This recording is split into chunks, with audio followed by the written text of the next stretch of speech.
Hook intro, đặt trước dòng một. Marry me, Gabriella. Let us make this real.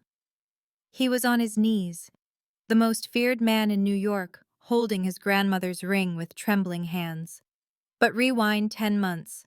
I was nobody, just an assistant, just a woman who organized schedules and answered phones for Alexander Pellegrini, a man whose name made powerful people go silent. Then came the party, the burgundy dress he secretly sent to my apartment, the dance that unleashed something dark in him. Do you know how many men in that room looked at what is mine? That night, I saw a side of Alexander no one survived seeing. Jealousy so raw it burned, possession so fierce it terrified me. And then? Someone put a price on my head. The only thing standing between me and death was the most dangerous man I'd ever known, and he was willing to start a war just to keep me breathing. This story is for every woman who has ever felt invisible, until one person saw her completely. It's about discovering that you are worth protecting, worth fighting for, worth choosing. It's a reminder that sometimes love doesn't arrive gently. Sometimes it burns through everything you thought you knew and leaves you stronger than before. If you've ever wondered what it feels like to be someone's entire world, stay until the end. The schedule on my desk was my lifeline. For 8 months, precision had been my only shield in Alexander Pellegrini's world. I worked for a man whose power could protect or destroy. My old life was a ghost. A text from my friend Amanda was a reminder of a world I could no longer belong to. She asked too many questions. I had no safe answers. I promised to call her back, but I knew I was lying. The distance between us was a price I had to pay. Miss Mitchell.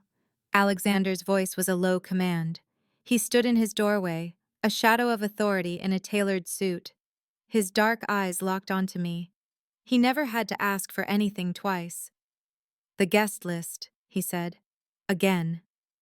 I followed him into his office. The city stretched out below his window, a kingdom under his control. 143 guests, I reported. The 5 families have confirmed. The Santoro family is bringing their eldest son.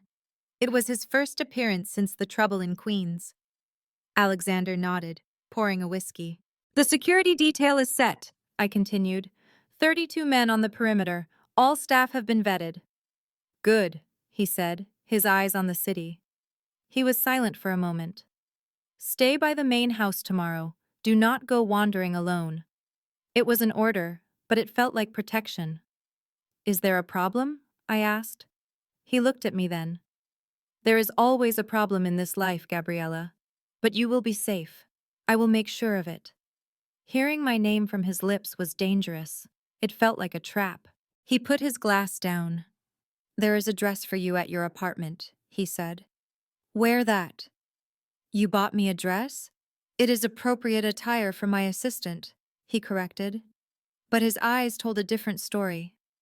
The next evening, I stared at my reflection. The dress was burgundy silk. It fit perfectly. He noticed everything. A Mercedes arrived at 7 o'clock. The driver was new. I watched the city lights fade as we drove toward the Pellegrini estate, toward his world. The house was a monument to power, blazing with light. Luxury cars arrived in a steady stream. Inside, chandeliers dripped light onto marble floors. I saw Alexander standing near the grand staircase. He was surrounded by men in dark suits, but he was the center of it all. His eyes found me across the crowded room. He stopped talking. The man he was with turned to see what had captured his attention. Alexander excused himself and started moving toward me. The crowd parted for him. Miss Mitchell, he said, his voice a low rumble. His eyes moved over the dress, and my breath caught in my throat. It suits you. Thank you for this. You belong here, he said. This is your chance to put faces to the names you deal with every day. Just then, Joseph Ferraro appeared at his side. He was Alexander's most trusted man. Gabriella, you look beautiful, Joseph said with a warm smile. Alexander's hand rested on the small of my back. Stay where I can see you, he murmured, his voice for me alone. I tried to blend in, I watched the alliances and the tensions that filled the room. You must be the new assistant. An older woman stood beside me, her neck covered in emeralds. I am Maria Santoro. We have spoken on the phone. She looked at me closely. 8 months, I answered. Alexander does not trust easily, she said. You must be very good at your job. Or perhaps you offer him more than just your skills. Her smile was cold. Be careful. Men like him consume everything around them. Gabriella. Joseph appeared at my side as I tried to get some air. Alex ordered me to keep you company while he works the room. You do not have to do that, I said. He smiled. It is better than listening to old men fight over territory. He led me to the dance floor. You are handling this well, he said as we moved to the music. Most people from the outside get overwhelmed. I am not sure I understand this world, I admitted. That is how he protects you, Joseph said. The less you know, the safer you are. I have known Alex since we were kids. Joseph told me stories of when he and Alex were just 10 years old, causing trouble right here. He said he had never seen Alex so protective of anyone, not even his late wife. I understood the unspoken words. He is my boss, I said. It is just professional concern. Joseph laughed, and a few dancers looked over. Gabriella, I have worked with Alex for 15 years. I know the difference. The man watches you like... Joseph stopped talking. His eyes went wide, looking at something behind me. This should be interesting. I felt Alexander's presence before I saw him. The air grew cold as he appeared next to us, his body rigid with fury. Joseph. He did not ask a question. It was a command. Joseph's hands fell from my waist. Boss, we were just... I can see what you were doing. Alexander's voice was level, which made it scarier. His dark eyes locked on me. Miss Mitchell, you will walk with me now. He turned and walked toward the terrace without waiting for my answer. Joseph gave me a helpless shrug as I followed, aware of everyone watching us. The terrace was empty, lit only by small lights and the glow from inside. Alexander went to the stone railing. He gripped it so hard his knuckles turned white. Mr. Pellegrini, if I did something wrong, did you enjoy your dance with Joseph? He turned to face me. The raw anger in his eyes made me step back. This was not the man I knew from the office. This was someone dangerous. It was only a dance, I said. He was being polite. Polite. He stepped toward me slowly. And what were you? Grateful for his attention? I do not understand why you are so angry, do you not? He stopped just inches from me. I could smell his cologne and see the muscle moving in his jaw. For 8 months, Gabriella. 8 months with you in my office. 8 months of keeping my distance when all I wanted was to... He stopped. His jaw clenched tightly. My heart pounded in my chest. Alexander, do you know how many men in that room watched you? How many of them looked at what is mine? That possessive tone should have scared me. Instead, I felt a rush of heat. I am not yours, I whispered, but my words had no power. He leaned in closer. His breath was warm on my skin. Are you not? Then why do you tremble when I am near? Why does your heart race when I say your name? His finger traced the line of my jaw. Why did you look at me as if I was the only person here? I had no answer. I could not think. I cannot watch you in another man's arms, he said quietly. Not Joseph's, not anyone's. It takes everything I have not to show everyone in that house that you belong to me. This is not appropriate, I said, but my body leaned toward him. You are my boss. There are boundaries. Boundaries? He laughed, but it was a bitter sound. I have been holding on to those boundaries as if they could save me. But seeing you tonight, watching another man hold you. His hand moved to my waist, pulling me against his body. I am done pretending those boundaries exist. A part of my mind screamed warnings about my job and the power he held over me, but with his arms around me, his eyes burning with desire, I could not remember why any of that mattered. What are you saying? My voice was a breath. I am saying you are my first thought in the morning and my last thought at night. I am saying I tried to believe this was just attraction, but it is more. You are necessary to me now, and it has nothing to do with work. His thumb moved in slow circles on my hip. Tell me you do not feel this, and I will walk away. I will keep every single boundary. But tell me the truth, Gabriella. I looked up at this powerful, dangerous man. The safe choice was clear. The smart choice was obvious. I feel it, I whispered. God help me. I feel it too. Triumph flashed in his eyes. Then his mouth was on mine. It was not a question. It was a claim. One hand tangled in my hair, while the other held me tightly against him. I gave in to the kiss completely. 8 months of tension ignited between us. When we pulled apart, we were both breathing hard. He rested his forehead on mine. This changes everything, he murmured. There are things about my world you do not understand, things that could be dangerous for you. I pulled back to look at him. Then help me understand. No more secrets. If we are doing this, I need the truth. He studied my face, then nodded. Tomorrow, come to my office, and I will tell you everything. But tonight, he traced my bottom lip with his thumb. Tonight, just let me have this moment. He kissed me again, slowly this time. When we returned to the party, I knew nothing would ever be the same. I had crossed a line with my dangerous boss. There was no going back. I did not sleep that night. I kept feeling Alexander's hands, tasting his kiss, hearing the hunger in his voice. By morning, I had decided it was a mistake a dozen times, only to change my mind again. Monday morning came too soon. I dressed in my usual work clothes, a simple gray blouse and pants.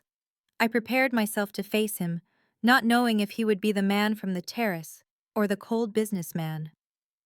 The office felt different when I arrived at 8. The air was charged with a new kind of energy. I started my computer and checked emails, trying to find comfort in my routine. Alexander's office door was closed. His calendar said he arrived an hour early. He was either avoiding me or dealing with something private, probably both. At 9:15, his door opened. He wore a navy suit like it was armor. His face was a perfect neutral mask. Our eyes met for a second before he looked away. Miss Mitchell, good morning. Please confirm the catering has arrived for the 10 o'clock meeting. Miss Mitchell, not Gabriella. The formality was a slap in the face. Of course, Mr. Pellegrini. Everything is ready. He gave a single nod and went back into his office. The soft click of the door felt like a wall going up between us. I stared at the wood, feeling hurt but also trying to understand. He had promised me honesty today. Maybe this distance was how he stayed in control until he could finally explain everything. The morning passed with painful slowness. The meeting with the investors from Japan started on time. These wine deals required my skills as a translator, not my physical presence. I stayed in the corner taking notes, intensely aware of Alexander at the head of the table. He owned the room without effort. He shifted from English to a decent Japanese, discussing terms with an intelligence that had nothing to do with school. But I saw the little signs. I noticed how he moved when I spoke. His fingers tapped the table once when an investor praised my translation. His eyes would drift toward me before he forced them back to the spreadsheets. After the investors left happy, Alexander collected his papers without a single glance my way. Thank you for your help, Miss Mitchell. That will be all. The dismissal was sharp. I went back to my desk, feeling lost. I did not know if I should demand the talk he promised or just give him his space. At 2:30, Joseph came into the reception area. He was holding coffee from the Italian shop 3 blocks away that Alexander liked. He placed a cup on my desk. He offered a sorry smile. This is for getting you into trouble. You did not get me in trouble. I am an adult who chose to dance with you. Yes, but I was fully aware of what I was doing. He sank into a leather chair across from me, stretching his long legs. Alex rarely loses his control. It was educational to see him that jealous. I held the warm cup in my hands.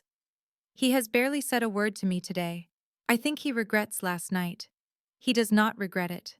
He is afraid of it. Joseph looked at Alexander's closed door and spoke more quietly. I should not be telling you this, but you need to know. Things became difficult 6 months ago. A group of Albanians, led by a man named Viktor Kranicki, are trying to take over the port. The conflict has already cost 3 people their lives. My stomach tightened. Who were they? They were associates of our allies. One was a cousin of that Santoro boy you met. These Albanians do not play by the old rules. They are violent and chaotic. He drank some of his coffee. 2 months ago, they made it personal. They began taking pictures of people close to the leadership. Spouses, family, anyone who could be used as a weapon. The truth hit me like a wave of ice. That is why Alexander talked about security at the party. That is why he has had his men watching you since September. You never knew. It was quiet surveillance to make sure Victor's crew did not get close. Joseph's blue eyes were full of sympathy. Alex has been creating distance to protect you. Last night, when he saw you in that dress, dancing with me, every wall he built just fell apart. Why did no one tell me I was being followed? Because you would have reacted just like you are now. Afraid, angry, and wondering if this job is worth it. He leaned in. You need to understand something about Alexander Pellegrini. His wife Sophia died 4 years ago. The police called it an accident. A car went off a bridge on a rainy night. But Alex never thought it was an accident. He believes it was payback for a bad deal. He has lived with that guilt every single day. My throat felt tight. He loved her. He did. When she died, a part of him just died with her. I have watched him go, through the motions, a ghost walking through his own life. Then you arrived 8 months ago with your perfect organizational skills and your stubborn need to do things the right way. Joseph gave a small smile. He started to come back. He began to care about something other than business and revenge. And that scares him. Caring about you makes you a target, and making you a target puts you in danger. I tried to process it all. The puzzle was finally coming together. The extreme protectiveness that felt like too much for an assistant. His reaction to seeing me with Joseph. The conflict in his voice when he said he wanted me. So what am I supposed to do now? That is your choice. But if you are going to be in his life, you must know what it involves. This world is not safe, Gabriella. This is not about office politics. People die when they get too close to men like him. They die when they become a weakness. He stood up and fixed his jacket. Alex promised to be honest with you. When he finally is, you need to listen closely. Then you must decide if you can love a man like him. Joseph was gone before I could think of what to say. I sat at my desk, looking at my computer but not seeing anything. My thoughts were racing. The security I never saw. The danger I never knew. The heavy weight of Alexander's grief and his fear. The afternoon was a blur of simple tasks that took no thought. At 5:30, the office staff started to leave. They went home to normal lives, lives without surveillance and gang wars. I stayed at my desk. I would not leave without the honest talk Alexander promised me. At 6:15, his door opened. He stood there with his tie loose and his sleeves rolled up. I could see the exhaustion in his eyes. You are still here. You promised me honesty. I am waiting for you to keep your word. A look of respect crossed his face. Come in. The setting sun had darkened his office. A single desk lamp lit the room. He poured 2 glasses of whiskey, not asking if I wanted any. He pointed to the sofa, not the formal chairs by his desk. Joseph spoke to you, he stated. It was not a question. He gave me some background.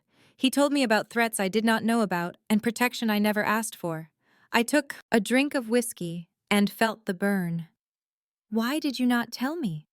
Because knowing puts you in danger in a way that ignorance does not.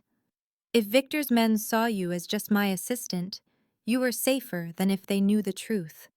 He paused, his grip tightening on his glass. Knew what? His dark eyes met mine with a powerful honesty. Knew that you are now the most important person in my world. That I would set this city on fire before I let anyone touch you. That losing you would break me in a way losing Sophia never could. With her, I loved the woman I was supposed to. With you, I chose to love you against all reason. The words took my breath away. Alexander, you have to know what being with me really means, Gabriella. It means security details following you. It means we check on everyone you know. It means you will always be looking over your shoulder, wondering who you can trust. It means living with the fact that my enemies will see you as my biggest weakness. He put his glass down and took my hand. His thumb drew circles on my palm. It means a danger you did not choose and do not deserve. And if you told me you are not scared, then I would say you do not fully grasp what you are agreeing to. His voice grew quiet. But I am selfish, and I hope you will stay. I thought about leaving. I could go back to a normal life where the biggest threat was morning traffic. I could find a job that did not come with bodyguards and wars over territory that left people dead. Then I looked at Alexander. I really saw him. I saw the vulnerability he hid so well, the loneliness he carried for 4 years. I saw the desperate hope that he could have something good in his dark world. I am not going anywhere, I said softly, but you have to stop protecting me by keeping me out. If we do this, we do it as a team. No more secrets about the dangers we face. No more avoiding me because you are scared of your feelings. Relief washed over his face. That goes against every one of my instincts. Then you need to learn new instincts. He pulled me close to his side, his arm wrapping around my shoulders. We sat there in a comfortable silence as the night came. The city lights below us looked like scattered stars. I have to take you somewhere, he said. He asked me to dinner, a quiet place where we would not be disturbed. I had to know if it was a date or just work. A small smile touched his lips. He asked if it mattered, and I knew it did not. He chose a small restaurant in Little Italy. It had no sign. The owner knew Alexander by name and gave us a private room. Wine and warm bread appeared without a word. We spoke of nothing and everything. He told me of a childhood spent learning his family's business. He explained how he tried to build a legitimate life for his wife, Sophia. But her death pulled him back into the shadows. I told him about my parents. They died in a plane crash 3 years ago. Their loss left me feeling empty and alone. I found this job by accident, answering an ad that felt unreal. We arrived at my apartment in Queens close to midnight. His driver, Marco, moved to open my door, but Alexander stopped him. He said he would only be 5 minutes. He walked with me to the entrance, his hand a warm weight on my back. I turned at the door, unsure how to say goodnight to a man who was now more than my boss. I thanked him for the meal and his honesty. He thanked me for staying, even when I should have run. He held my face in his hands and promised he would see me tomorrow. I promised him I would be there every day. He kissed me then. It was softer than before, but held a deep intensity. He rested his forehead on mine. He whispered that this was dangerous for us. I told him the danger stopped mattering when he admitted he felt what I felt. I went inside only after his car was gone, my heart full of a hope that defied all logic. The next 2 weeks settled into a new pattern. On the surface, my job was the same. I arrived at 8 o'clock. I managed Alexander's difficult schedule and answered his calls. But everything underneath had changed.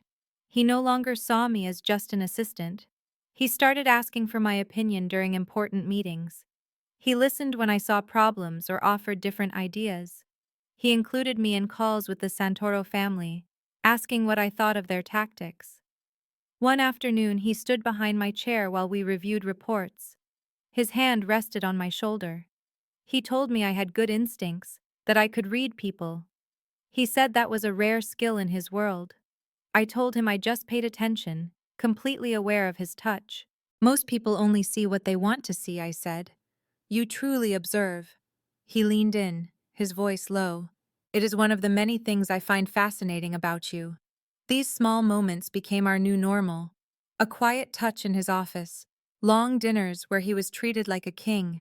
Our talks moved easily from business to our own lives. He told me about his mother who died when he was 16. She was his father's moral guide. I told him my last words to my own mother were impatient ones, spoken over something I can no longer remember. Alexander took my hand. He told me guilt was a useless feeling that destroys everything. I reminded him that he blamed himself for his wife's death. His face hardened. He said that was different, that his choices led to her death. I said he could not know that for sure. He said he knew enough and ended the conversation. Some wounds were still too raw, even after 4 years. One morning, an email made my stomach clench. It was a confirmation for a $50,000 donation to Mercy Hospital. It was in my mother's name, for the cancer research that might have saved her. The donor was anonymous, but I knew. Only one person knew those details. I went straight to Alexander's office. I held the paper in my hand. I told him he donated to my mother's hospital. My voice was thick with tears. He took off his reading glasses. He said my mother should have received better care, and this might help other families. I told him it was an incredible amount of money. He stood and came to my side. Money is just a tool, Gabriella, he said. Using it to honor your mother is not generosity, it is basic decency. He wiped away tears I did not know I was shedding. No one has ever done something so kind for me. Then you have been failed by everyone, he said, pulling me into his arms. Get used to it. On Thursday, he gave me plane tickets. We had meetings in Boston the next day, returning Sunday. I asked if we had separate hotel rooms. A dark fire lit his eyes. He said we would be on separate floors. He told me he did not trust himself if I was just down the hall. He confessed he could not sleep knowing I was so close. We had shared stolen kisses, moments of heat that left us both wanting. But Alexander kept a firm line.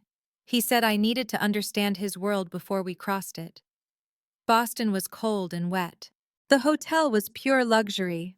Alexander was true to his word. He was on the 20th floor, and I was on the 15th. Friday's meetings were long and tiring. After dinner, I was exhausted. Alexander told me to get some sleep. He said tomorrow was a lighter day, with only one meeting. He smiled and said he might even play tourist if I wanted company. I said I would like that. He walked me to my room. He stood close, his arms on either side of me, trapping me against the door. His voice was rough when he spoke. He said he wanted to come inside, to forget about rules and timing. He said he wanted me in a way that had nothing to do with patience. My breathing stopped. I asked what was stopping him. He said I deserved better than a hotel room.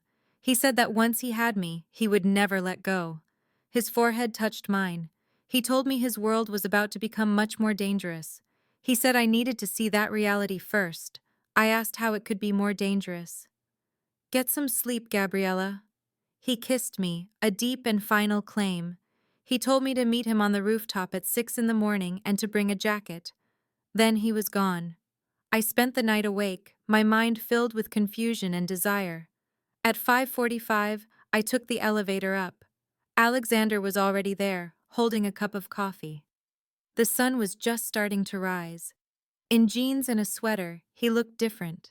He looked almost free. You are awake too? I asked, taking the coffee he offered. Sleep never came easy for me. He pointed toward the horizon as the sky bled into gold and pink. The sunrise is proof the world does not stop, he said. We watched the Boston dawn in silence. Sophia died on a night like this, he finally said, his voice low.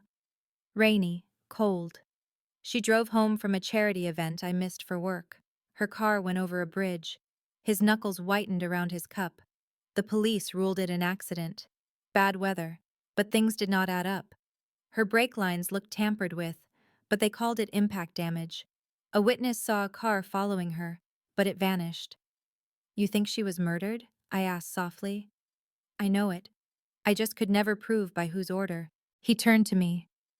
That is my world, Gabriella. People die for messages and old grudges. The ones closest to power are the easiest targets. I put down my cup and took his hand. Tell me about her. The person she was. Surprise softened his face, then gratitude. She was truly kind. She saw the good in everyone, even me.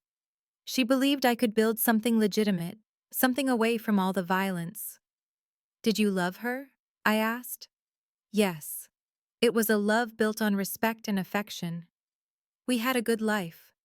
When she died, the guilt nearly ate me alive. I brought her into this world, and I failed to protect her from it. The rooftop was now bathed in light. Is that why you have kept your distance from me? Fear of history repeating itself? He let out a breath. I was trying to. I failed. He framed my face with his hands. You are not Sophia. You do not see some redeemed version of me. You see the darkness, the compromises, and you are still here. That both terrifies and amazes me. I am not going anywhere, Alexander. He kissed me then, a soft, reverent touch. When he pulled away, the city below was awake. The flight home on Sunday was quiet. I nearly called my best friend Amanda twice but stopped myself. Just knowing me was a danger to her now. Choosing Alexander meant choosing a kind of isolation I had not prepared for. Monday morning, the consequence was waiting. A cream-colored envelope sat on my desk with no return address. My name was written on the front in an elegant, threatening script. My gut screamed at me as I opened it. Inside were photographs of me, leaving my apartment, at Alexander's building, in the Boston restaurant. And the last one, us on the rooftop, him holding my face, our kiss perfectly framed. Under them was a note in a strange language. The meaning, however, was universal. We are watching you. We know who you are to him. Shaking, I took the envelope to Alexander's office. He was on the phone but hung up instantly when he saw my face. I placed it on his desk. His expression turned to ice as he flipped through the photos, his jaw clenched at the note. Albanian, he said. From Victor's crew. It says they will be in touch with instructions. Instructions for what? I whispered. For the first time, I saw real fear in his eyes. For whatever they believe will hurt me the most. Kidnapping you, extorting me. Worse.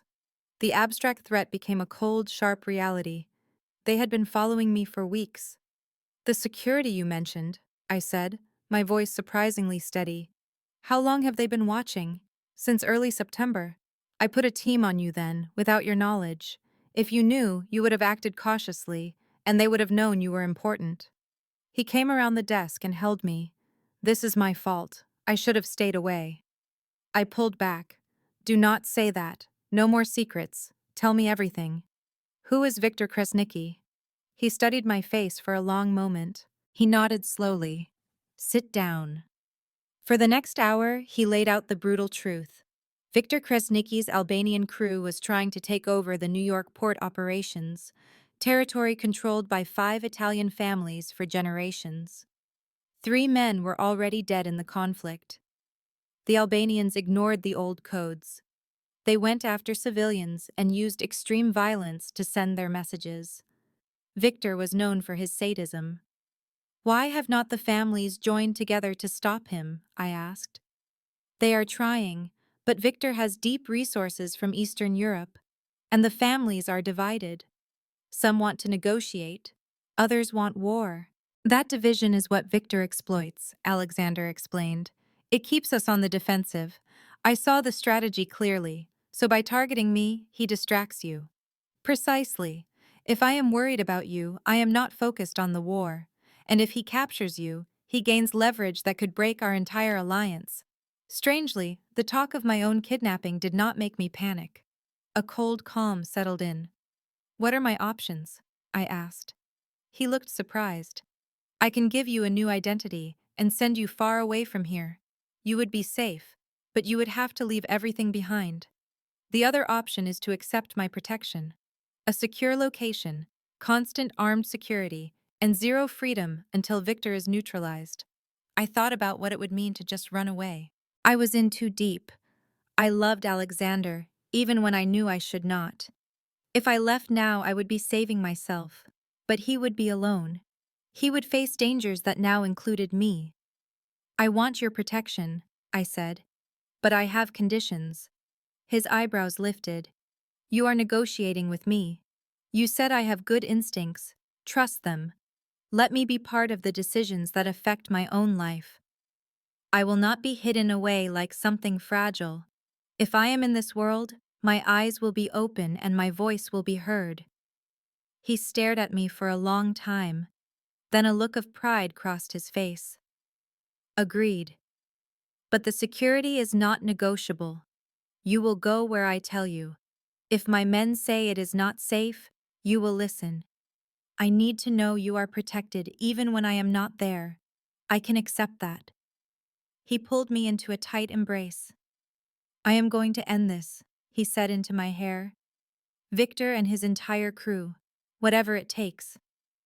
His desk was covered with surveillance photos. I had just committed myself to Alexander's world. The danger was real. I could not go back to my old life. I could not pretend this was just a relationship with a powerful man. I had chosen him, and now I had to face what that meant. The penthouse was the entire top floor of an old warehouse. It had exposed brick walls and huge windows that looked out over the river. Alexander's men checked it twice before I went inside. They looked for bugs and any security problems. They moved with a skill that told me they had done this many times. The bedroom is that way, Alexander said. It has its own bathroom and a walk-in closet. We moved your clothes from the apartment. I turned to him. Where will you sleep? There is a pull-out couch in the study. Alexander, this is your home. I am not taking your bedroom. His jaw set. We are not sharing a bed, Gabriella. Not while you are here because of a threat. I will not blur that line. He was arguing with himself, not with me. I did not push him. The first few days were strange. We moved around each other carefully. Alexander left for his office early and came home late. He always brought work with him. I worked from the penthouse during the day. 2 guards named Carlo and Vincent stood watch outside. Soon, the strangeness became a routine. Alexander started coming home earlier. We ate dinner together. We talked about business and books and our childhoods. My father wanted me to be a lawyer, he told me one night. He thought it would be useful for the family. I only lasted 1 semester. He pulled me out to handle a situation that needed something other than a legal argument. Do you regret not finishing? He thought about it. I regret not having a choice. My entire life was decided for me. The business, the danger, it was all mine whether I wanted it or not. But you are good at it. You lead people and make hard choices. Being good at something does not mean it is what you should do. He reached for my hand across the table. Sometimes I wonder what my life would be like if it were different. Normal. I would worry about bills and traffic. You would be bored in a week. He laughed, and it surprised us both. Probably. But maybe I would have met you in that normal life. Maybe we could have had something simple. Maybe. But I do not think I would want simple if it meant not knowing all of you. Our connection deepened every day. I learned he read philosophy before bed. He learned that I used to paint. He found art supplies for me. The 3rd bedroom became my studio. But under the calm, there was tension. Alexander was running an investigation. I could see it in his phone calls. He asked casual questions about money and business details. His eyes were sharp, searching for any sign of a lie. 3 weeks later, I joined a budget meeting online from the penthouse. Paolo Reiki, the chief accountant, gave the report. He had been with the family for 12 years. But something was wrong. His hands shook a little. His eyes moved away from the camera when Alexander asked a direct question. He stumbled over numbers that he should have known by heart. After the call, I found Alexander in his study. Paolo seemed nervous, I said. Your tone was casual. Alexander's gaze sharpened. You saw it too. He avoided the camera when we talked about the port revenue. And he mixed up the projections. That is not like him. What else? I thought back. He mentioned a payment to a contractor I never approved. It was only about $15,000, but it was not in his report. Alexander leaned back in his chair. I have been watching Paolo for 10 days. There have been small mistakes in his reports. He has had strange meetings. I needed to know I was not just seeing things. You think he is the one leaking information? I think someone is forcing him. Paolo has a daughter. She is in her mid-20s and has a gambling problem. That is the kind of weakness Victor's people use. The cold way he talked about it should have scared me. Instead, I thought about a solution. If he is being blackmailed, he might agree to work with you. My thoughts exactly. But I have to be sure. If I am wrong, confronting him will show him what we know. I walked behind his chair and put my hands on his shoulders. The muscles there were tight with stress. You will figure it out. He reached up and covered my hand with his. Having you here helps. I can focus because I know you are safe. That night, I decided to cook. The kitchen was full of professional equipment. I found pasta and sauce ingredients. I was humming an old song my mother taught me when I felt him watching. I turned. Alexander was frozen in the doorway. His face was impossible to read. I did not hear you come in. You were singing. His voice was tight. It is an old Italian song. My mother used to sing it. I suddenly understood what was happening. I am sorry. I did not know. Do not apologize. He walked into the kitchen slowly. Sophia used to sing that song. She learned it to feel closer to my family's culture. You sing it like you grew up with it. My grandmother was from Naples. She taught me. He stopped just inches from me. I could see the battle in his eyes. He wanted me, but something was holding him back. His hand rose and cupped my face. His thumb gently traced my lip. I want to kiss you more than I want to breathe. Then kiss me. I cannot. Not like this. His forehead rested against mine. You are here because of danger I brought into your life. You are a target because of my world. Anything between us now would be a product of fear and circumstance. That is not true. I chose this before I knew about any of them. But was it a free choice? He asked, his hands gently holding my face.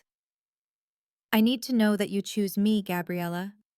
Not because you are scared or trapped, not out of some kind of Stockholm syndrome. His nobility was both frustrating and moving. You are thinking too much. Perhaps. But I have already cost you your normal life and your safety. I will not take your free will too. He kissed my forehead. When this is over, when Victor is gone, if you can leave and you still want me, then nothing on earth will stop me from making you mine. He stepped back, the distance feeling vast. Dinner smells wonderful. I will set the table. I watched him go, the space between us full of unspoken words. I saw a deep honor in Alexander Pellegrini. His world was full of violence and difficult choices, but his core principles would not break. That night, I knew my decision. When the danger passed, I would choose him again, without doubt or pressure. Nothing would stand between us. The next morning, Joseph came for a meeting. I joined them at the table, refusing to be kept in the dark about my own life. Joseph got straight to the point. The Albanians took Tommy Benedetti. He is 16 years old and the nephew of Carlo Benedetti. They are demanding territory for his safe return.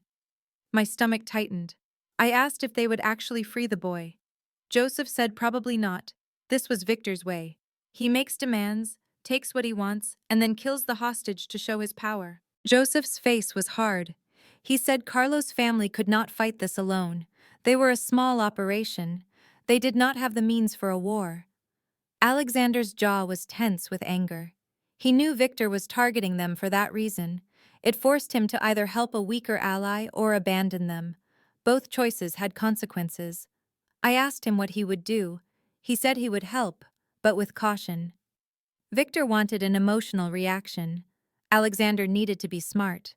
He told Joseph to increase watch on all Albanian locations. He wanted to know Victor's every move. He also wanted the investigation into Paolo to intensify. If Paolo was the leak, he might know where they were holding Tommy.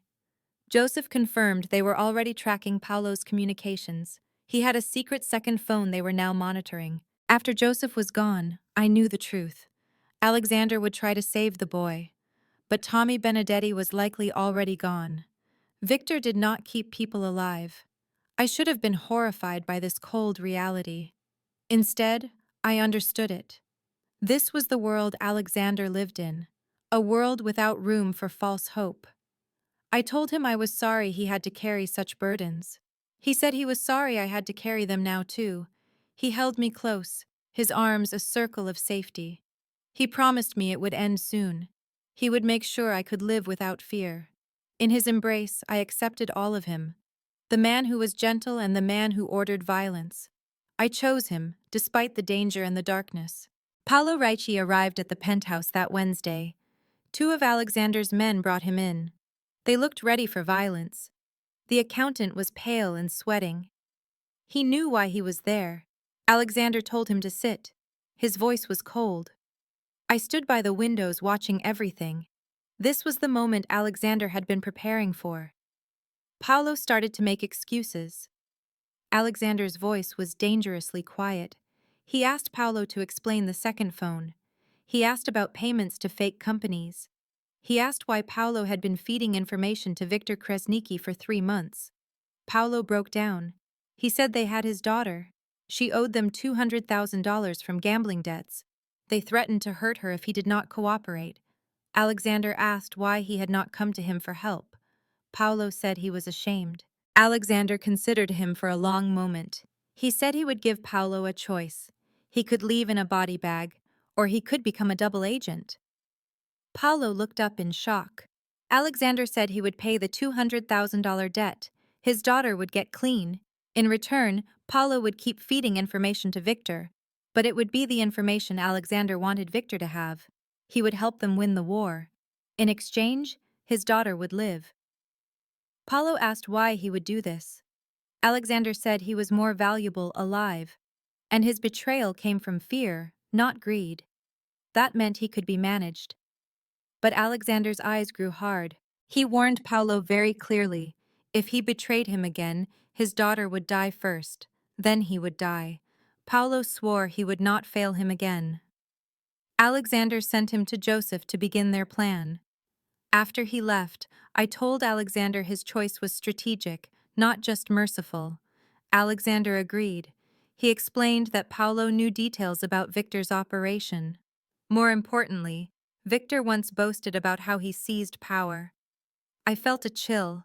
Alexander said Victor called his uncle weak for negotiating with them, so Victor staged an accident. It looked like a heart attack, but it was poison. He murdered his own family to take control 3 years ago. In their culture, this was a deep dishonor. If the elders in Tirana found out, they would execute him. Victor would lose everything. His own people would carry out the sentence. This was the leverage Alexander needed. He said Paolo knew the name of the man who used the poison. That man was now dead. But Victor kept proof to protect himself. Bank records, messages, even a confession. Alexander needed to find that proof. A victory without a war. 2 days later, Alexander told me we were going to Atlantic City. Carlo Benedetti's nephew was found in the harbor. The 5 families had to show a united front, but they could not agree on what to do. I told him I was going with him. He started to object, but I stopped him. I said leaving me behind would show weakness, taking me would show confidence. He smiled slowly. He asked when I had become a strategist. I told him I had been paying attention. I said he needed my instincts about people. I could watch the other family leaders and tell him what I saw. He thought for a second, then agreed. We would leave the next day. The hotel in Atlantic City was pure luxury. He booked us rooms on separate floors. When I came out for dinner, I wore a deep plum dress. I was ready. Model, I met him in the hall. You look incredible, he said. His gaze was a fire on my skin. You look pretty good yourself. He had on a charcoal suit that showed off his wide shoulders. His dark hair was perfect. On his wrist was a watch that likely cost more than my car. He offered his arm. I took it, feeling his solid muscle under the expensive material. The private room had a long table set for 12 people. 5 family leaders were there with their top men, along with Alexander and me. I knew most of them from pictures and calls. Salvatore Santoro with his sharp, calculating eyes. Antonio Greco, whose Brooklyn business ran perfectly. Marco Duca, who had control of most of Queens, and Teresa Vitali, the only woman leading a family. She had taken her late husband's business and made it bigger. Alexander, Teresa said, her intense gaze landing on me. You brought your assistant to a strategy meeting. I brought my most trusted advisor, he corrected her calmly. Miss Mitchell offers insights that have been very useful. Salvatore Santoro scoffed. Your most trusted advisor is young enough to be your kid. I was only there to distract from the real business. I felt Alexander grow rigid beside me. Before he could speak, I found my own voice. I am actually 28, Mr. Santoro. For almost a year, I have been Mr. Pellegrini's executive assistant. I manage the logistics for most of your deals with him. Perhaps I should leave so you can continue judging women by their looks instead of their skill. The room fell silent. Then Teresa Vital let out a sharp, approving laugh. I like this one. She stays. The dinner started with the usual power plays.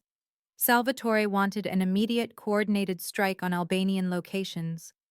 Antonio suggested cutting off their money until they were forced to retreat. Marco argued for negotiation to avoid more killing. The talk became heated.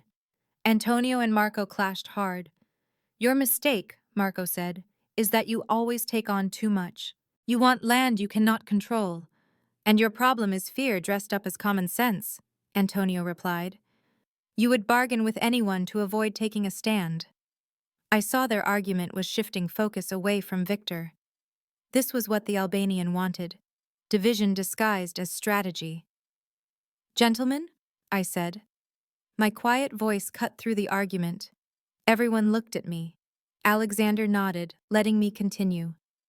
In 1282, the Sicilian Vespers Rebellion began because French rule had angered local leaders.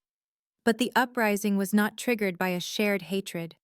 It was started by one French soldier and one Sicilian woman.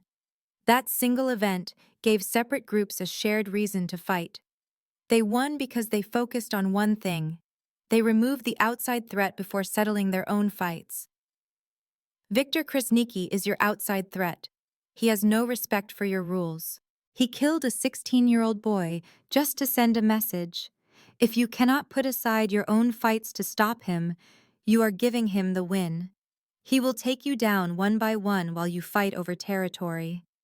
The girl is right, Marco said, leaning back. The girl has a name, Teresa added. And she is correct. We deal with Victor first. After that, we can argue over who owns which street. The tone in the room changed. They began talking about real plans. By dessert, they had a temporary alliance with clear rules for sharing information and security. Alexander's hand found mine under the table. He squeezed it gently. After the dinner ended, we walked to the elevators. That was impressive, he said as we walked to my room. You stopped a meeting that was about to fall apart. I only stated the obvious. No, you understood the situation perfectly. The history lesson was not a random choice. You knew it would work because these men view themselves as men of tradition. He stood outside my door, his look intense. You were perfect tonight, Gabriella. Smart, graceful, and earning respect from men who rarely give it. I had a great teacher. His hand touched my face. I keep trying to maintain my distance. I try to be patient. But watching you tonight, holding your own with men twice your age, all I could think about was how much I want you. My breath stopped. Then take me. Are you sure? Because after this, I can never go back. I pulled his face to mine and kissed him with everything I had. 9 months of waiting and denial poured out. It was a kiss of desperation and certainty. We broke apart just long enough for me to open my door. He pressed me against it as it closed, his mouth finding mine again. I love you, he said between kisses. I have loved you for months but fought it because it put you in danger. But I cannot pretend anymore. I love you too, I managed to say as his lips moved to my neck. I think I have since you remembered I liked cream in my coffee. He pulled back to look at me, his eyes full of emotion. You brought light into my world, Gabriella. Before you, I was just moving through life. building a kingdom with no one to share it with. You made me want to live again. I kissed him again, putting all my love into it. We would face whatever came next together. No more holding back. Just two people choosing one another. In that room with the ocean below, we finally became what we had been fighting for so long. We were no longer boss and assistant. We were simply two people who were completely in love. Returning to New York was different. The penthouse that once felt like a safe prison now felt like our home. We had created a space for ourselves away from the danger. The next morning, I woke up in Alexander's arms. He was already awake, just watching me. "Good morning," I whispered. "It is a very good morning," he said, brushing hair from my face. "I should let you rest." "I am fine, better than fine." But as I sat up, the room spun. I held onto the bed, waiting for it to stop. Alexander was immediately concerned. "What is it?" "Nothing. I just moved too fast." I took a deep breath. "I am okay." He looked worried but did not press me. We had breakfast while going over new information from Joseph. Paulo's work as a double agent was paying off. He had sent the Albanians to an empty warehouse in Jersey City. "How long before they know Paulo is working for us?" I asked. "Maybe 2 weeks," Alexander said. "Victor is paranoid. He will eventually see that his information is bad. That means we have a very short time to find proof that he killed his uncle. My team has searched his properties and found nothing." The next week, I worked hard. The Alliance was sharing information, which gave us a better picture of Victor's network. But I could not escape a deep feeling of exhaustion. I would wake up tired after sleeping 8 hours. Even climbing the stairs to the gym left me out of breath. I blamed it on the pressure, the threat from Victor, my intense connection with Alexander, the constant fear. I figured my body was just reacting. But one afternoon, the room spun as I rose from my desk. I grabbed the edge, avoiding a fall, but the brief blackout left me terrified. Alexander discovered me moments later, pale and trembling. His voice was absolute. "That is it. We are going to the hospital now." I argued it was nothing, but he was already calling Joseph for the car. "Dr. Castellano is a family friend," he said. "He will see you right away, and it will be private." Soon, I was in a medical suite that resembled a luxury hotel. Dr. Castellano, a man in his 60s, was professional and clearly valued his patients' privacy. Alexander held my hand during the initial checkup as the doctor took my vitals. But when more tests were mentioned, Alexander's phone buzzed. He glanced at it and swore. "I have to take this. It is about Victor." I urged him to go, assuring him I would be fine. He was reluctant. "Joseph and Vincent are outside. Tell them if anything feels wrong." He promised to return, kissed my forehead, and left. Dr. Castellano ran a series of tests. He asked about my diet, my stress, my medical background. In the end, he found nothing alarming. "Everything appears normal," he concluded. "Your blood pressure is a little high, but this seems to be stress-related. You need more regular meals and better sleep." The doctor said I was just exhausted. I felt foolish for making Alexander worry. Outside, Joseph and Vincent were waiting. Their presence reminded me that even a simple checkup now required armed guards. Joseph told me Alexander was delayed and would meet me at home. We walked to the black SUV, its dark windows like a shield. I was grateful to be heading back. We drove for maybe 10 blocks in silence. Then Vincent's voice cut through the quiet. "We are being followed. A black car has been on our tail since the clinic." My stomach tightened. Joseph was already on his phone, speaking urgent Italian. He asked how many. Vincent saw at least 2 men in the other car. He took a series of sharp turns to confirm they were following us. The sedan matched every move. This was not a coincidence. Joseph ended his call and faced me, his expression calm but serious. "Reinforcements are on the way. We need to lose them before they can trap us. Stay low and keep your head down." "They want you," he said. "This is an abduction." He drew his weapon. Vincent accelerated, weaving expertly through traffic. The sedan stayed right behind us. Then a second car shot out from a side street to cut us off. "Brace yourself," Vincent yelled. He jerked the wheel, sending us flying over the curb. We crashed back onto the street as the rear window exploded from gunfire. I screamed and dropped to the floorboards. Joseph returned fire through the shattered window. The noise inside the SUV was deafening. Vincent shouted, asking how far away our backup was. 2 minutes, Joseph replied, reloading his gun with practiced speed. The chase continued through narrow streets. Vincent drove like a madman. Another shot hit one of our tires, and the vehicle swerved violently. Then, 3 of our own SUVs appeared. They surrounded the attackers, forcing them to stop. The shooting ended as quickly as it began. Vincent pulled into an alley, our damaged car hissing. My ears rang. My hands would not stop shaking. Joseph turned to me. "Are you hurt?" I checked myself. I was bruised all over, but not— "I'm okay," I whispered. "Just scared." "You did well," he said. "A new vehicle is here. We have to move now." The transfer took only seconds.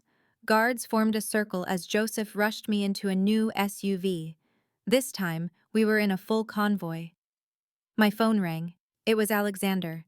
His voice was rough with panic. "Are you hurt?" I told him I was safe. He let out a shaky breath of relief. He said the penthouse was on total lockdown and he was 10 minutes away. "Alexander, they really tried to take me," he replied. "I know. And I will end this tonight. Victor just made his last mistake." When we arrived, the building was a fortress. I collapsed as soon as I was inside. Joseph caught me. He wrapped a blanket around me and said it was just shock. I sat there trembling, the sound of gunfire still in my ears. I thought about how close they had come. Alexander burst through the door looking wild. His tie was gone and his face was raw with emotion. He pulled me into a hug so tight I could not breathe. "I almost lost you," he whispered, his voice broken. He held my face in his shaking hands. "This ends now. I cannot live with this constant fear. Either Victor dies, or I do." But this war is over. I told him not to talk about dying. He said I had to understand. He would do whatever it took to keep me safe. He would do brutal things, things I might not be able to forgive. But he promised to protect me. That was the only— I pulled him into a desperate kiss.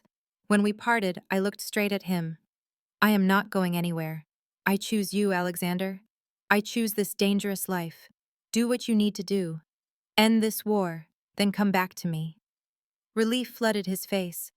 He held me for a long time. Then he stood up and called Joseph. He ordered a video conference with every family head in 20 minutes. As he walked away, making calls, I knew we had crossed a line.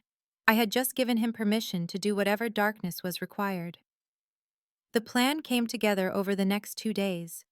Alexander worked non-stop with the Allied families, preparing for his final move.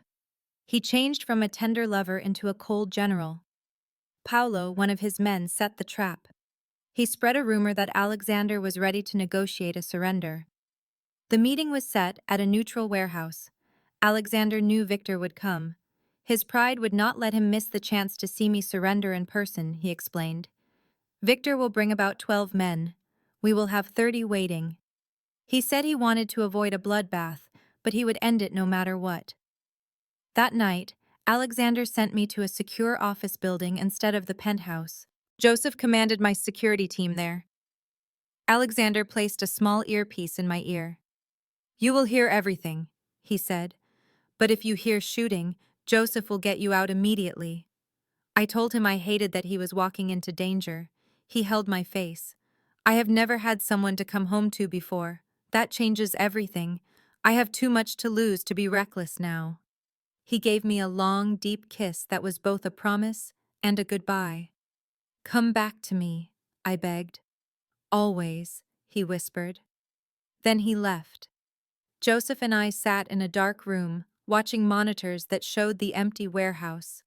A single table sat under a bright light, waiting for the meeting to begin. The warehouse was set for a confrontation, with 2 chairs facing each other. Alexander came first with his men, including Vincent. They secured the area, weapons visible but not aimed. Alexander stood by the table, tense despite his calm appearance. Joseph spoke into his radio, confirming all teams were in place. We had overwhelming force waiting in the dark. After 20 minutes, 3 black sport utility vehicles approached.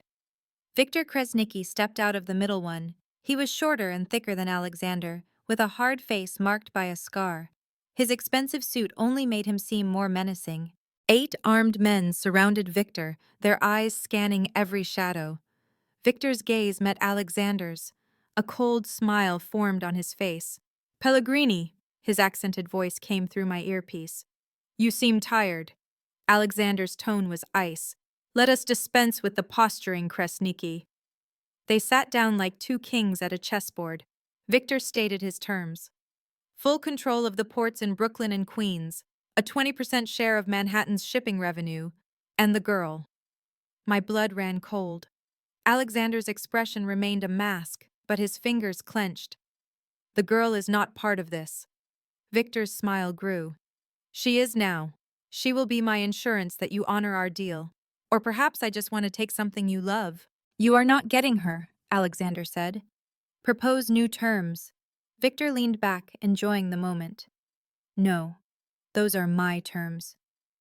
Alexander was quiet for a moment, then he slowly reached into his jacket. Victor's men raised their guns, but Alexander simply placed a thin folder on the table. "You should see this before we go on." Victor stared at the folder. "What is this?"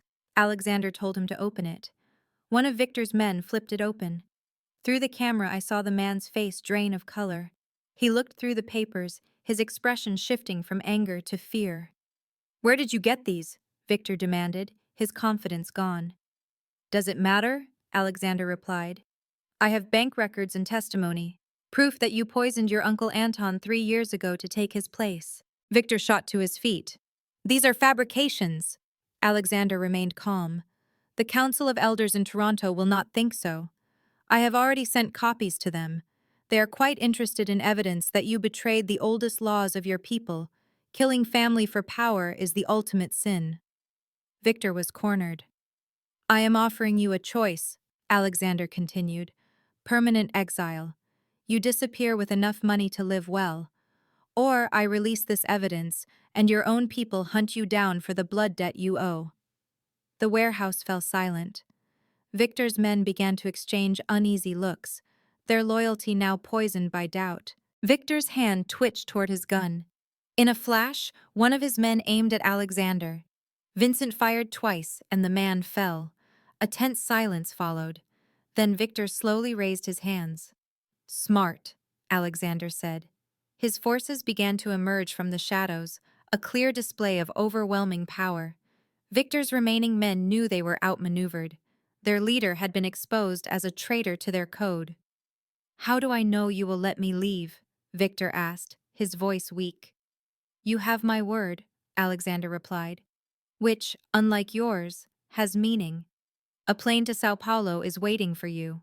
"You leave tomorrow morning," Alexander commanded.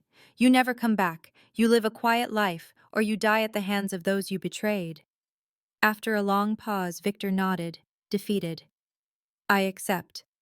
In the surveillance room, I finally let out a breath. The war was over, won not with bullets, but with intelligence. Alexander had understood his enemy's greatest weakness. Joseph murmured his approval. "That was surgical." But my relief vanished as the main camera feed went dead. The audio cut to static, my heart hammered in my chest. "What is happening?" I asked. Joseph was already on his radio. "We have interference. Someone is jamming our communications." "Get it back," I ordered. "I have to know he is safe. Working on it." The silence was terrifying. My mind created terrible scenarios. A sniper, a trap Alexander had missed. I gripped the console, hardly breathing. 3 minutes passed. 4, then 5. All Joseph could get was static. I was about to order a team to go in when the video returned. Alexander was standing right where he had been, unharmed. Victor was being led away by guards. Relief washed over me so strongly I felt lightheaded. "He is fine," Joseph said, relieved himself. "A technical glitch. Everyone is safe." 20 minutes later, Alexander entered the room. I did not wait for him to speak. I ran to him and wrapped my arms and legs around him. He caught me easily. "I could not hear you," I said into his neck. The video died and I thought, "I am here. I am safe." The nightmare was over. He crushed me against him, so hard I could not breathe. But I did not mind. His heart hammered against my chest. Victor was on his way to house arrest. Tomorrow his flight would leave. His network was already collapsing. The council in Toronto knew, and they would make sure he never came back. We were free from the threats. He let me stand but kept his hands on my face. "You are safe now. We are both safe. We can finally have a real life." Joseph cleared his throat. "I will give you two a moment. Excellent work tonight, boss." When he left, Alexander guided me to the couch and settled me on his lap. He could not stand to let me go. We sat quietly while the adrenaline faded. "I have to tell you what he said," I told him.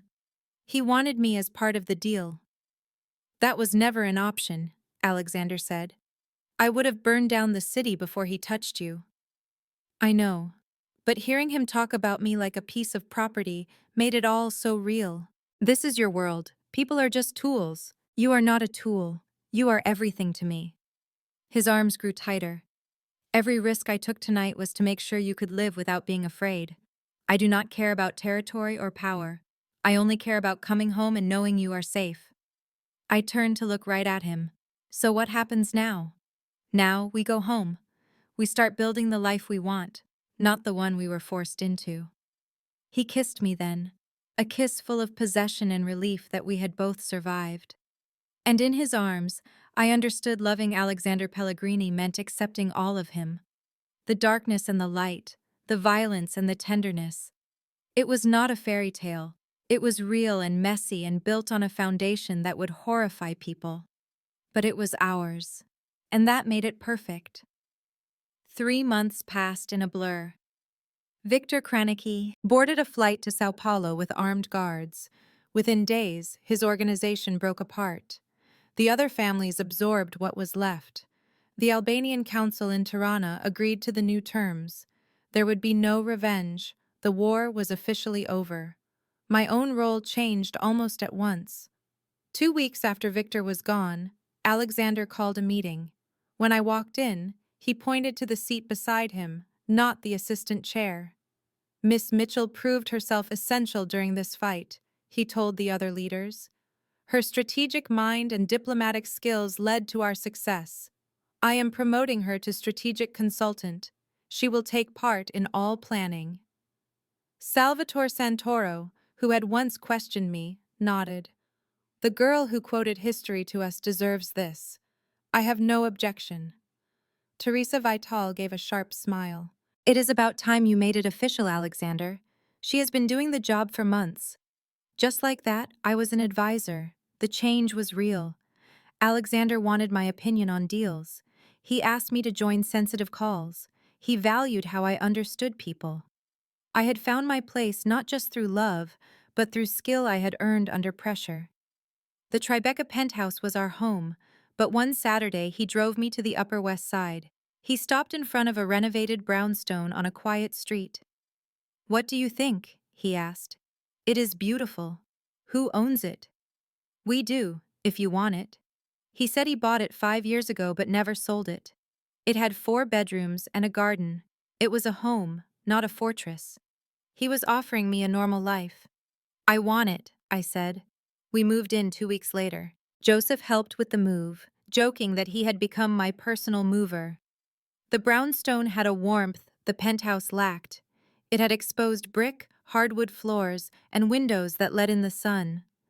Alexander turned the 3rd bedroom into an art studio for me. He installed professional lights and bought supplies I had not used in years. When I came home and saw the finished room, with canvases waiting in the afternoon light, I cried. "You mentioned painting once," he said, pulling me close. I remembered. Our life settled into a comfortable routine. We had coffee together in the morning.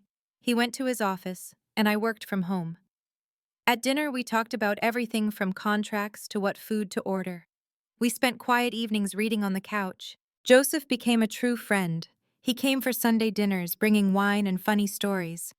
Seeing him with Alexander, I saw they were like brothers. Their bond was built on years of trust. "You are good for him," Joseph told me one night. "I have known Alex since we were kids, and I have never seen him so happy. With you, he actually laughs. He thinks about a future." One afternoon, I finally called Amanda. We had not spoken since the danger started.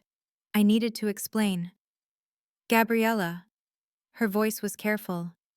"I was starting to think you vanished. I am sorry. Things with work got very complicated." "Complicated how?" "You just disappeared for months. No calls, nothing." She paused. "Does this involve your boss?" I took a deep breath. "Yes. Alexander and I are together now. His world is complex and I cannot explain everything. But I am safe, and I am happy. Amanda, I need you to believe me." The line was silent. Then she asked, "Are you in trouble? Do you need help?" "No. I know this sounds strange, but I am choosing this life. I am choosing him. It is not a normal future, but it is real, and I love him." Finally, Amanda sighed. "You sound different, more sure of yourself. If you are truly happy, then I am happy for you. But I have to see you. I need to see with my own eyes that you are okay." We met for lunch the next week. Amanda looked at me, and her entire expression softened. What she saw convinced her more than my words could. "Okay," she said, squeezing my hand. "I do not understand your life. I am not sure I want to. But you seem truly happy, and that is all that matters." I also found my purpose in a strange place. Alexander's organization used front companies to fund education programs, but they were a mess. I devoted myself to rebuilding them. I created real scholarships for students who needed them and partnered with actual universities. I made something good from what was just a tax shelter. Alexander watched me one night and said, "You are turning dirty money into something good." He told me most people could not handle that idea, but I just accepted it and moved on. The money is there. I might as well use it to help. The students who get an education do not care where the funds came from. They care about the chance they are given. I looked him in the eye. "I cannot change your world, Alexander, but I can make sure good things grow from it."